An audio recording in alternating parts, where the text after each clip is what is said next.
तो first article है heed the warning.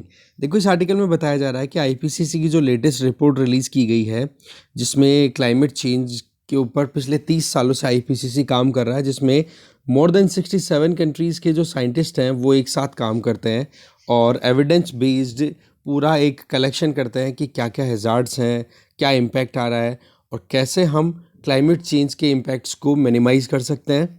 तो इसमें देखो, जो हमने टारगेट कर रखा है ना कि ग्लोबल टेम्परेचर को इंडस्ट्रियल पीरियड से पहले का जो टाइम था उसके कंपैरिजन में 1.5 डिग्री सेंटीग्रेड से ज़्यादा राइज नहीं होने देना है। तो उस केस में अभी बहुत सारा मुश्किलें अभी तैयार हो रही है। ठीक है, वैसे तो हमें पता है कि क्लाइमेट चेंज के जो इम्पैक्ट्स हैं या फिर जो कहते हैं ना कि जो हैवॉक्स हैं वो तो हम ऑलरेडी देख रहे हैं, जैसे फ्लड्स, ड्रॉट्स, हीट वेव्स, ये तो कॉमन हो चुके हैं। पर इनकी जो ग्रेविटी है, इनका जो एक कैसे कहते हैं ना एम्पलीट्यूड या इम्पैक्ट है, वो आने वाले टाइम पर बढ़ने वाला है। इसमें कोई डाउट अभी लग नहीं रहा है। क्यों? क्योंकि जो एफर्ट्स हैं वो एडिक्वेट नहीं है क्लाइमेट चेंज को कंट्रोल करने के लिए, जो भी इंटरनेशनल लेवल पे लिए जा रहे हैं। और ये जो कुछ भी साइड इफेक्ट क्लाइमेट चेंज के दिख रहे हैं ना, जैसे एक्सट्रीम वेदर इवेंट्स हम जैसे बोलते हैं, जिनको एक कंबाइन एक अम्ब्रेला टर्म के पॉइंट ऑफ व्यू से, तो इसका सबसे ज़्यादा नुकसान किसको होता है? जो पुअर और जो मार्जिनलाइज सोसाइटी होती है, और उनमें भी हम नेशन वाइज देखें तो जो गरीब देश हैं या फिर जो आइलैंड कंट्रीज हैं या फिर जिनके पास में इतना कुछ रेजिलियंस अवेलेबल नहीं है कि हाँ अगर उनको कोई डैमेज हो जाए तो वो रिकवर जल्दी से कर पाए, उनको बहुत ज़्यादा नुकसान होता है इससे। ठीक है, तो ऐसे में अगर 1.5 डिग्री सेंटीग्रेड टेम्परेचर भी राइज होता है ना, जो हमने टारगेट कर रखा है, तो भी ये मान के चलो कि परिस्थिति कंट्रोल में नहीं रहने वाली है, तो भी हाल खराब होंगे। बेशक अगर जिस तरीके से जिस पेस पे हम चल रहे हैं तो 1.5 डिग्री सेंटीग्रेड से ज़्यादा टेम्परेचर होगा, क्योंकि नेक्स्ट आर्टिकल जो हम डिस्कस करेंगे उसमें बताया हुआ है कि 1.1 डिग्री सेंटीग्रेड टेम्परेचर तो ऑलरेडी इंक्रीज हो चुका है। ठीक है, तो आने वाले 2 दशकों में अगर हमने सही काम नहीं किया तो ये 1.5 डिग्री वाला जो लेवल है ना, वो भी क्रॉस होने के चांसेस बताए जा रहे हैं। तो क्लाइमेट एमरजेंसीज हैं, उनको हम इग्नोर नहीं कर सकते और ऐसे में हमें एक रेजिलियंट मैनर में आगे चलना होगा। मतलब क्लाइमेट एडेप्टेशन, क्लाइमेट के हिसाब से खुद को तैयार करने की ज़रूरत है। अब की बारी ये जो सेकंड रिपोर्ट आई है ना, 6th assessment report of IPCC की, तो इसमें देखो इंडिया से रिलेटेड भी एक सेक्शन है जिसमें कुछ ऐसी बातें बताई गई है जिसमें हमें थोड़ा ध्यान देने की ज़रूरत है। जैसे कि हमारा coastal area, plain areas, forest area, river, ground water, mountain system, बोला इन सारी चीज़ों पर एक प्रॉपर पॉलिसी फोकस होना ज़रूरी है। अब वो प्रॉपर पॉलिसी फोकस के लिए क्या किया जाए कि वेदर प्रिडिक्शन टाइम पे हो, कि भाई जो कोई भी इवेंट होने वाले हैं, हाँ भाई कि एक साथ बारिश होने वाली है ज़बरदस्त, कहीं पे सूखा पड़ने वाला है, तो पहले से इसके बारे में अनाउंसमेंट कर दिया जाए। इसके लिए हमें टेक्नोलॉजी का डिप्लॉयमेंट ज़रूरी है। इससे क्या होगा कि वो जब फ्लड्स आए उससे पहले हम हमारे लिए तैयारी का करके रखें कि हाँ जी बाढ़ आने वाली है, बच जाओ। ठीक है, या फिर दूसरी तरफ जैसे कि ईस्टर्न कोस्ट की बात करें, बे ऑफ बंगाल की तरफ, वहाँ पर साइक्लोनिक आउटबर्स्ट हैं, वो बनते रहते हैं वहाँ पर, तो उनसे भी बचने के लिए वेदर प्रोडिक्शन बहुत इंपॉर्टेंट रोल प्ले करती है। अब आपको पता है कि अगर मॉनसून की हम बात करें तो वैसे ही इरेटिक है, रेगुलर वैसे ही नहीं रहता है, तो एग्रीकल्चर वैसे ही डैमेज में रहती है। तो अगर हमें पहले ही पता पड़ जाए कि हाँ जी अब की बार का मॉनसून का ये ट्रेंड रहने वाला है, रेनफॉल का ये ट्रेंड ज़्यादा कम जो भी है, तो उसके हिसाब से हम फार्मर्स को अलर्ट कर सकते हैं कि भाई आप अब की बार इस तरीके का एग्रीकल्चर पैटर्न रखो। ठीक है, इसके अलावा फिशरी है, अर्बन एरिया की बात कर लो या इंफ्रास्ट्रक्चर प्लानिंग। आज हम अगर कोई भी डेवलपमेंटल एक्टिविटी की बात करें, जैसे कोई ब्रिज बन रहा है, अर्बनाइजेशन को प्रमोट करना है, इंडस्ट्रियलाइजेशन को प्रमोट कर रहे हैं, तो ऐसे में सस्टेनेबिलिटी देखनी ज़रूरी है कि जिस एरिया में हम डेवलपमेंटल प्रोजेक्ट कंटिन्यू करना चाह रहे हैं वहाँ की इकोलॉजी को उसका कितना हार्म हो सकता है। साथ में एनर्जी पॉलिसी हमारी ऐसी होनी चाहिए जिससे कि एमिशन को हम रिड्यूस करें और हेल्थ को भी हमें मेन कंटेक्स्ट में रखना ज़रूरी है, क्योंकि आज जिस तरीके से कोविड ने जो हिला करके रखा है ना पूरी दुनिया को, उससे ये चीज़ तो हम बिल्कुल इग्नोर नहीं कर सकते। मिस्टेक कहाँ होती है? देखो, एक तो जैसे मान लो टाउन्स या सिटीज़ को अगर हम डेवलप करते हैं तो हम वहाँ की हाइड्रोलॉजी को इग्नोर करते हैं। जैसे मान लो कोई रिवर सिस्टम है, अब प्लेन एरिया है, अब मकान बनाने के लिए तो प्लेन एरिया ही चाहिए, कराने की ज़रूरत तो नहीं होती प्लेन को, फिर बाद में लेवलिंग कराने की हेडेक खत्म हो गई। तो वहीं पर उन रिवर का जो आसपास का फ्लड प्लेन है ना, वहीं पर ज़्यादा टाउन्स और एरियाज डेवलप होते हैं। जैसे कि ट्रेडिशनली भी हम देखें, टाउन्स और सिटीज़ कहाँ डेवलप होती हैं, जहाँ पर पानी की अवेलेबिलिटी होती है। पर आज के टाइम पे अगर देखें तो पानी जहाँ जहाँ फ्लो होता था ना पहले, उन एरियाज़ में तो कंस्ट्रक्शन कर दिया। अब कंस्ट्रक्शन कर दिया तो कभी ढंग से अगर बारिश आ गई तो उस सिटी में या उस टाउन में बाढ़ आएगी कि नहीं। तो ऐसे में हाइड्रोलॉजी को समझते हुए हमें सिटीज़ को, टाउन्स को स्टैब्लिश करना चाहिए। दूसरा, फ्लड अलर्ट्स को इग्नोर नहीं करना होगा। अगर हम वाकई में चाहते हैं लगातार एक जगह सेटल होकर के, नहीं, लोग जो हैं वो बहुत मेहनत करके पैसा लगाते हैं, प्लॉट काट दिए जाते हैं इकोलॉजिकली सेंसिटिव एरियाज़ में, और फिर बाद में बाढ़ आ जाती है या कुछ और ऐसे डिजास्टर आ जाती है जिसकी वजह से वो पूरा हैबिटाट है वो ख़त्म हो जाता है। तो ऐसे में भी मुश्किलें हैं। दूसरा, जो एग्रीकल्चरल पैटर्न है जिसमें हम वाटर गजलिंग क्रॉप्स पे ज़्यादा फोकस करते हैं, for example rice and sugar cane, ये इतना पानी खाते हैं जिसकी हद नहीं है। तो ऐसे में हमें क्रॉप डाइवर्सिफिकेशन पर भी जाना होगा। इसके आगे जो इको फ्रेजिलिटी है, दैट मीन्स जहाँ पर भी इकोलॉजी की बात करें, जो कि बहुत ज़्यादा सेंसिटिविटी है। सेंसिटिविटी का मतलब हो गया वहाँ पर फ्लोरा एंड फौना डाइवर्सिटी बहुत ज़्यादा है, और अगर वहाँ पर थोड़ी भी गड़बड़ कर दी तो वहाँ का पूरा सिस्टम बिगड़ सकता है। तो ऐसे में एक प्रॉपर रेगुलेटरी सिस्टम होना ज़रूरी है। पिछले साल की अगर बात करें ना, ये जो एक्सट्रीम वेदर इवेंट्स हुए थे, इसकी वजह से हमारे देश में 1700 लोगों की जान गई है। इसलिए ये एक पॉलिसी मेकर्स के लिए अलर्ट है कि भाई आप इन चीज़ों को ध्यान में दो। ये तो चलो थोड़ा सा कम डेटा बताया गया है, कंजर्वेटिव एस्टिमेट, अगर एक्यूरेसी में जाए तो पता नहीं 3-4 हज़ार के ऊपर जाएगा ये डेटा, ठीक है। इसके आगे अगर देखा जाए तो कंट्री की टोटल पॉपुलेशन का लगभग 40% हिस्सा है ना, वो तो अंडर थ्रेट है कि आने वाले 2050 का जो साल होगा तब तक पानी की कमी का सामना उनको करना ही पड़ेगा। अब आप देख लो, वाटर स्कैरसिटी बड़ी सिटीज़ में तो ऑलरेडी हो रही है। फ्लडिंग की बात कर लो तो मुंबई जैसी कोस्टल सिटीज़ में पहले ही इस पर्टिकुलर आईपीसीसी की रिपोर्ट के इस पार्ट में ये बताया है कि भाई सी लेवल राइज होगा तो वहाँ पर बाढ़ के चांसेस बन रहे हैं। इसके आगे बताया जाए, गंगा और ब्रह्मपुत्रा रिवर के जो बेसिन्स है वहाँ पर बाढ़ हर साल वैसे भी आती है, बोला अब और बढ़ जाएगी। क्रॉप प्रोडक्शन सिस्टम है उसमें भी चेंजेस आ जाएंगे, क्योंकि सीधी सी बात है, पानी की कमी और ड्रॉट्स या फ्लड्स, ये तीनों चीज़ें बिगाड़ देगी पूरे सिस्टम को, ठीक है। तो ऐसे में पॉलिसी मेकर्स को कुछ रास्ते निकालने की ज़रूरत है कि कैसे इन वल्नरेबिलिटीज़ से हम बच सकते हैं, कैसे इन रिस्क को हम अवॉइड कर सकते हैं। नहीं तो क्या होगा, सारी चीज़ों का रिजल्ट जो है वो रहेगा ज़िंदगी, कैसे हम सर्वाइव करेंगे इस प्लेनेट पे, कम से कम इंडिया जैसे वल्नरेबल कंट्री में। तो ऐसे में proper climate sensitive policy making की ज़रूरत है, चाहे वो नेशनल लेवल की बात करो चाहे लोकल लेवल की बात करो। देखो, पावर डिसेंट्रलाइजेशन इसीलिए किया जाता है जिससे कि जो पॉलिसी बनाई जा रही है उसको ग्राउंड लेवल पे जब तक आप इम्प्लीमेंट नहीं करो, क्योंकि जब भी क्लाइमेट चेंज की वजह से कोई भी एक्सट्रीम इवेंट आता है तो लोकल्स को ज़्यादा झेलना पड़ता है। तो हर एक जगह पे हर एक तरीके से हमें, जैसे मान लो हिमालयन रीजन है, कोस्टल रीजन है, एरिड या फिर सेमी एरिड रीजन है, तो वहाँ वाले एरिया में उसके हिसाब से प्लानिंग होनी चाहिए प्रॉपर, ठीक है। इसके आगे डेवलप्ड कंट्रीज़ को अपनी रिस्पॉन्सिबिलिटी निभानी होगी, जो कि अभी तक उन्होंने नहीं निभाई है, क्योंकि जो इंडस्ट्रियल रेवोल्यूशन का ज़्यादा जो फ़ायदा मिला है ना वो डेवलप्ड कंट्रीज़ को मिला है। डेवलपिंग कंट्रीज़ ने तो अब जाके प्रोग्रेस करनी शुरू की है, और अभी जाते ही उनके वही बात कि मतलब शुरुआत की नहीं कि उसके पहले ही सारा काम बिगड़ गया।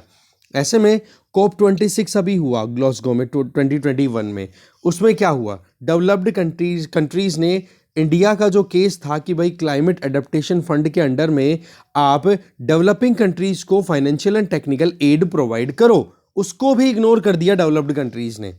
अब ये जो क्लाइमेट एडेप्टेशन फंड है ना, ये बेसिकली क्योटो प्रोटोकॉल के अंडर में स्टैब्लिश हुआ था, क्योटो प्रोटोकॉल 1997, ठीक है ना, जो कि UNFCCC that means United nation framework convention on climate change.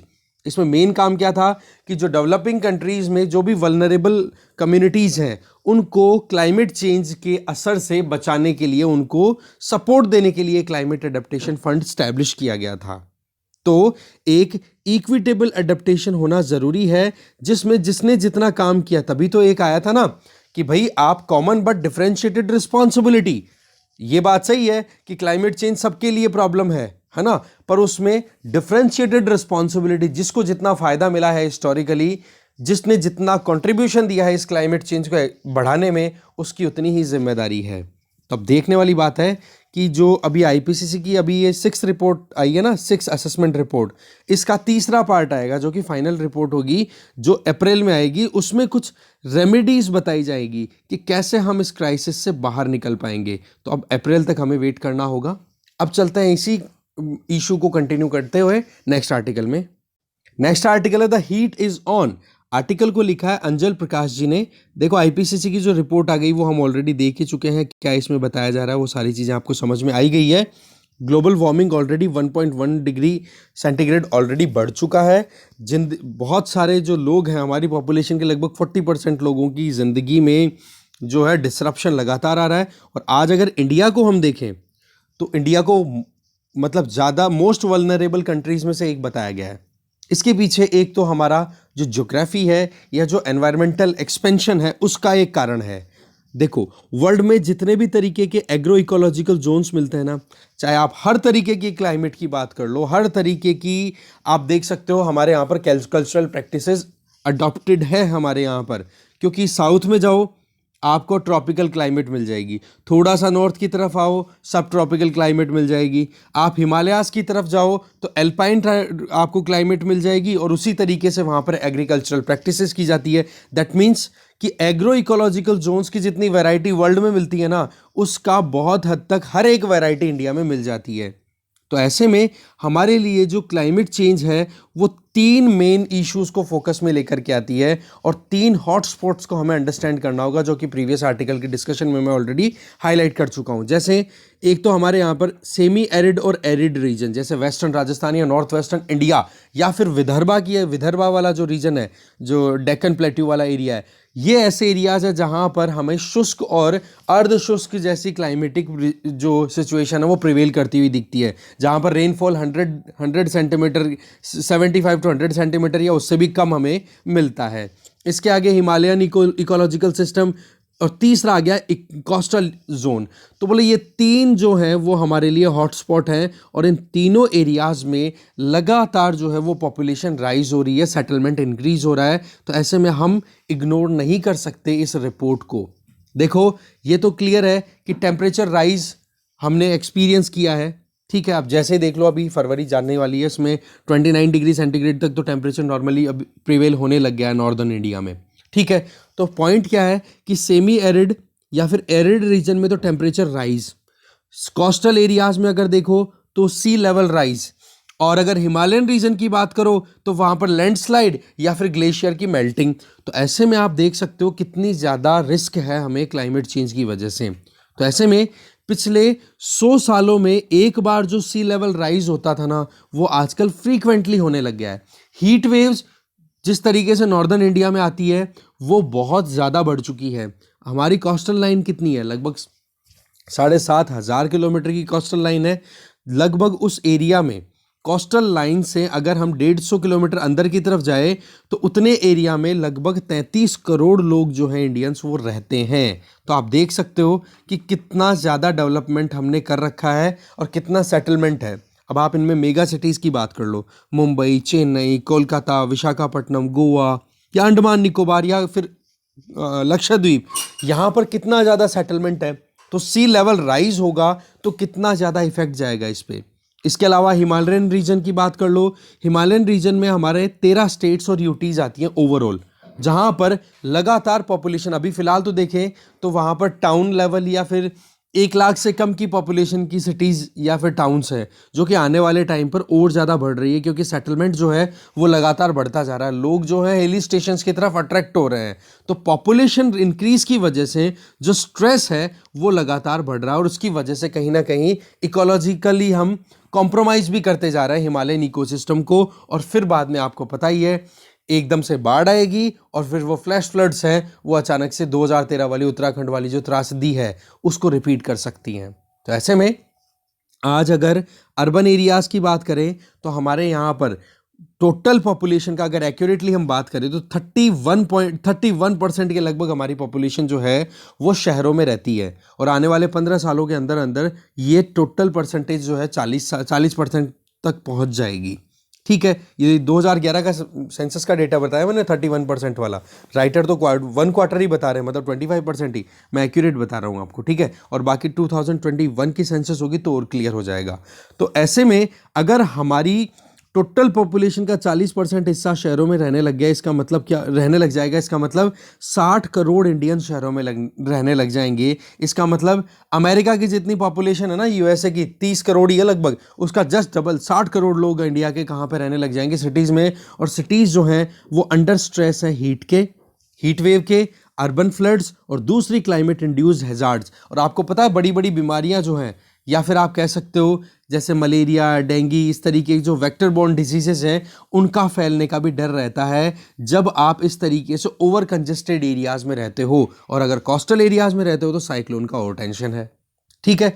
तो ऐसे में हमें एक सही तरीके से अर्बनाइजेशन प्रोसेस को कंडक्ट करना चाहिए। एक वेल प्लान्ड मैनर में अर्बनाइजेशन सिटीज को डेवलप करने की ज़रूरत है, जिससे कि हम इन क्लाइमेट चेंज की वजह से जो हैजार्ड्स हैं इनके इम्पैक्ट को हम रिड्यूस कर सकें। तो ऐसे में आप देख सकते हो कि जो लाइफ थ्रेटनिंग क्लाइमेटिक कंडीशंस जो भी है, उसका एक एग्जांपल है ज़्यादा हीट का बढ़ना और ह्यूमिडिटी ज़बरदस्त बढ़ना, जिसकी वजह से ये जो एक्सट्रीम वेदर इवेंट्स है वो हो सकते हैं, इनसे हमें बचना है। तो भाई एडेप्टेशन प्रॉपर करनी होगी। और दूसरा, हमारी सिटीज़ ऑलरेडी जिस तरीके की एक्टिविटीज़ फील कर रही हैं, जो इंसिडेंट फील कर रही है, तो उसको भी हमें समझना होगा। जैसे कि आप देखोगे तो अर्बन हीट आइलैंड का कॉन्सेप्ट बहुत बार आता है। अर्बन हीट आइलैंड क्यों? क्योंकि अर्बन एरियाज क्या है, जंगल्स ऑफ कंक्रीट, मतलब मोर्टार या फिर सीमेंट या फिर जो भी कंस्ट्रक्शन एक्टिविटीज में आप यूज करते हो, उनसे बना हुआ जंगल है अगर ढंग से देखा जाए, और उस जंगल के ड्वेलर्स हम हैं, राइट। अब आप देख सकते हो कि यहाँ पर अगर इस तरीके से कंक्रीट के जंगल बन गए हैं तो जितना सनलाइट उस पर स्ट्राइक करेगी उतना ही ज़्यादा वो हीट अप होगा और आसपास के एरिया से ज़्यादा टेम्परेचर राइज हो जाता है। तो ऐसे में अर्बन एरिया है वो एक तरीके से आसपास के एरिया के कंपैरिजन में ज़्यादा टेम्परेचर होकर के एक आइलैंड की तरह अपीयर होगा कि चारों तरफ तो बड़ा पानी पानी है, ठंड है, नॉर्मल सी कंडीशन है, पर सिटी में आप एंटर होते हो तो आपको 2 से 3 डिग्री टेम्परेचर ज़्यादा मिल जाता है। तो इसकी वजह से क्या होता है भाई, सीधी सी बात है, अगर टेम्परेचर राइज हो रहा है इसका मतलब एयर जो है असेंड करेगी, मतलब ऊपर उठेगी तो लो प्रेशर बनेगा, तो आसपास की हवाओं को बहुत स्पीड से अर्बन एरिया अपनी तरफ अट्रैक्ट करेगा। और उन हवाओं में अगर मॉइस्चर हुआ तो डेफिनेटली फिर वहां पर बारिश जबरदस्त होगी और इसकी वजह से अर्बन फ्लड्स आ जाती हैं।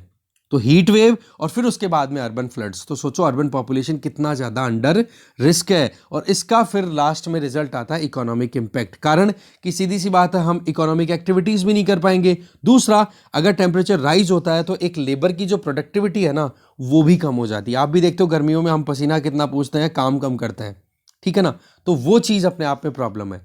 अब सरकारें काम कर रही है कि नहीं, बिल्कुल कर रही है, पर वो नी जर्क सोल्यूशन है। दैट मीन्स कि अब सामने आ गई आफत और अब कुआं खोद लो, मतलब आग लगने के बाद में कुआं खोदा जाता है ज़्यादातर, तो वो चीज़ ठीक बात नहीं है। तो हमें एक प्रॉपर डिजास्टर मैनेजमेंट की ज़रूरत है। हमारी सिटीज़ को लॉन्ग टर्म में रेजिलियंट बनाने की ज़रूरत है कि भाई क्लाइमेट चेंज एक रियलिटी है, इससे बचने के तरीके भी हमारे पास में होने चाहिए और इसके जो इम्पैक्ट हैं उनसे हम कैसे हैंडल करें वो भी ज़रूरी है। That means mitigation and resilience, दोनों चीज़ों पर हमें ध्यान देना होगा। इसके आगे राइटर बता रहे हैं कि फ्लड रिस्क की अगर बात करें तो हमें हाइड्रोमेटेरोलॉजिकल इवेंट्स को समझना होगा कि अर्बन एरियाज में किस तरीके से मौसम का चेंज होना होता है, कैसे वहाँ पर रेनफॉल का पैटर्न दिख रहा है, फ्लड्स के चांसेस कब हैं। तो वही बात हो गई कि वेदर प्रिडिक्शन टाइम पे हो। ट्रॉपिकल साइक्लोन्स हैं उनकी सीवियरिटी को हमें समझना होगा, जैसे बे ऑफ बंगाल में या अरेबियन सी में अगर आते हैं तो, ठीक है। क्योंकि हमारे यहाँ पर अभी हमने देखा लगभग 33 करोड़ से ज़्यादा ऐसी पॉपुलेशन है जो कि कहीं ना कहीं हमारे कोस्टल एरियाज में रहती है।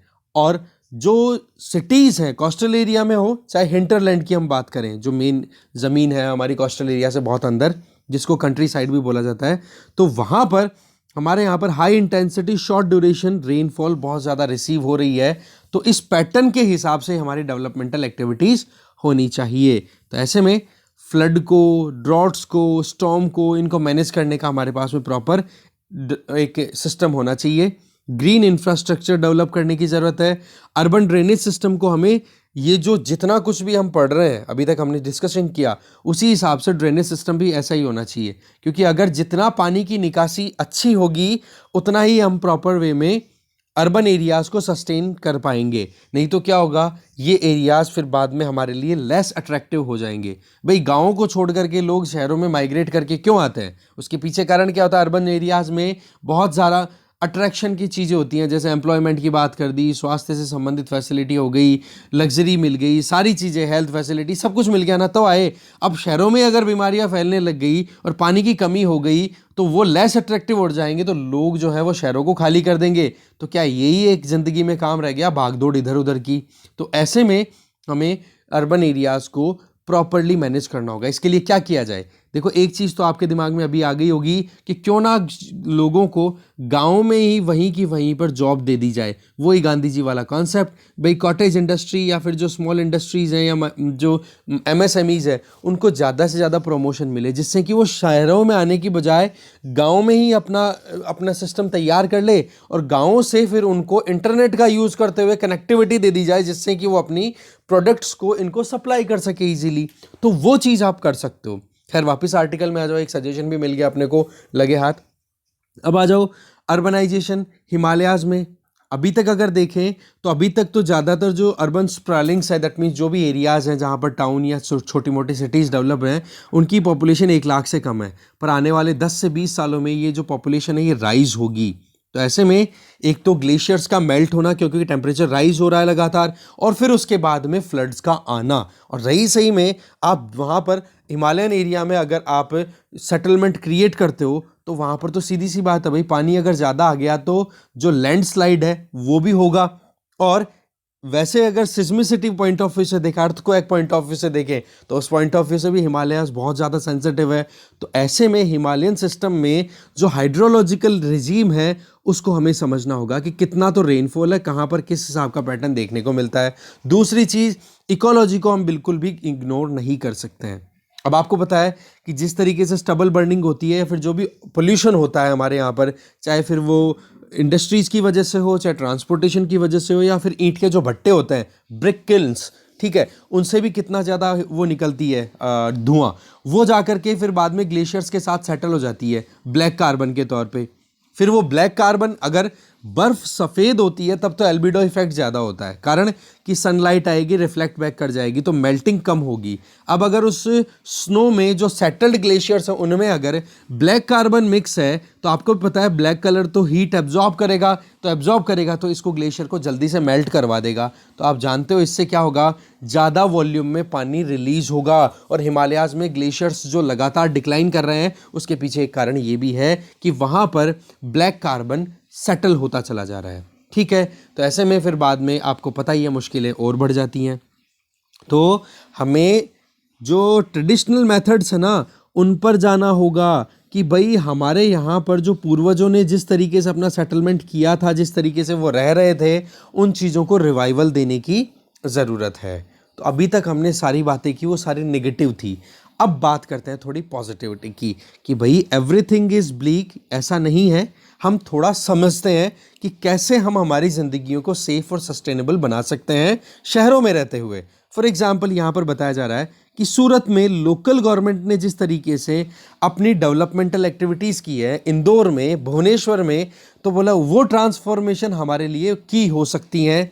हम कैसे इन क्लाइमेट चेंज वाली परिस्थितियों के साथ में सर्वाइव कर सकते हैं। जैसे कि यहाँ पर बताया जा रहा है, सूरत में जो पॉलिटिकल लीडर्स है ना सिटी लेवल के, उन्होंने एडेप्टेशन एक्शन के लिए अपनी तरफ से, आप कह सकते हो ना, खुद ने पॉलिटिकल विल दिखाई है। आप देख सकते हो नेशनल पॉलिसी तो बनी रही है, पर खुद के लेवल पे भी इन्होंने अच्छा काम किया है। जैसे कि इन्होंने पैसिव कूलिंग टेक्नोलॉजी, इसका यूज़ किया। कैसे कि जो बिल्डिंग कंस्ट्रक्शन होता है, चाहे वो कॉमर्शियल हो चाहे रेजिडेंशियल हो, उसको इस तरीके से बनाया कि जिससे कि हवा आसानी से आर पार हो सके। इससे क्या होगा कि हवा जब मूव हो सकेगी ना प्रॉपर, तो वो हीट ट्रैप नहीं होगा। हीट ट्रैप नहीं होगा तो अर्बन हीट आइलैंड बनने के चांसेस कम हो जाएंगे कि नहीं। तो इस प्रॉब्लम को सॉर्ट आउट करने के लिए सूरत में ये पैसिव कूलिंग टेक्नोलॉजी पे काम किया गया। तो एक तो ये मॉडर्न फैसिलिटीज़ को डेवलप किया जाता है, ग्लोबल वार्मिंग से हम ऐसे बच सकते हैं सिटीज़ में। दूसरा एग्जांपल यहाँ पर बताया जा रहा है बेंगलुरु का। बोले बेंगलुरु में देखा जाए तो बेंगलुरु एक तरीके से वेस्टर्न घाट के जो रेन शेडो एरिया है उधर आता है, तो वहाँ पर ट्रेडिशनल मेथड है हमेशा से पानी को बचाने का, कंजर्व करने का, टैंक बना करके रखने का, ठीक है। एक तरीके से ट्रेडिशनल मैनर में मैनेज करने का तरीका था वहाँ पर, ठीक है, जिसको ब्लू नेटवर्क बोला जाएगा, क्योंकि पानी को मैनेज कर रहे हैं ना। अब क्या है कि पिछली एक आधी शताब्दी से 50 सालों से ये सिस्टम अंडर थ्रेट है।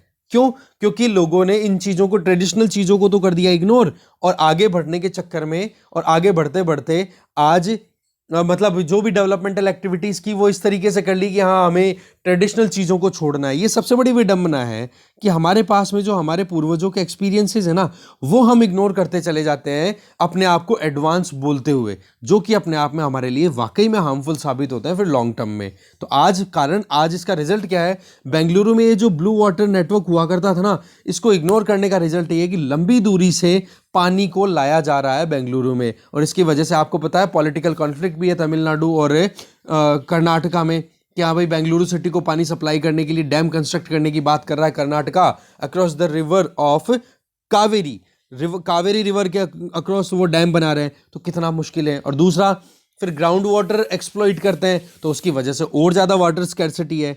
तो भाई आप क्यों नहीं अपने आप को ट्रेडिशनल मेथड्स के साथ में कोरिलेट करो? तो ऐसे में लेटेस्ट चीज़ और पुरानी चीज़ दोनों के साथ में बेस्ट जो हमारे पास में कहते हैं ना कि एक्टिविटीज़ या फिर एक्सपीरियंसेस हैं, उनको हम यूटिलाइज कर सकते हैं। तो देखो, रेजिलियंस लाने की ज़रूरत है, चाहे नेचुरल, चाहे सोशल, चाहे फिजिकल। इंफ्रास्ट्रक्चर की बात करो, सिटीज़ के सामने जो चैलेंज है वो क्या है कि एक तो हमें लॉन्ग टर्म प्लान बनाना है, और दूसरी तरफ हम चाहते हैं कि क्विकली हमें जो भी नुकसान हो रहे हैं उनको हम टैकल कर सकें।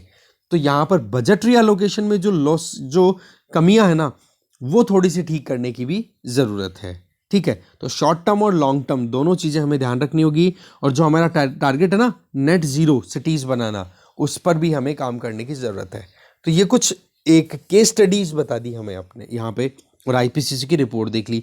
बाकी क्लाइमेट से रिलेटेड ऑलरेडी आपने बहुत कुछ पढ़ लिया होगा और टाइम के साथ पढ़ते चले जाओगे, ठीक है। आगे चलते हैं अभी।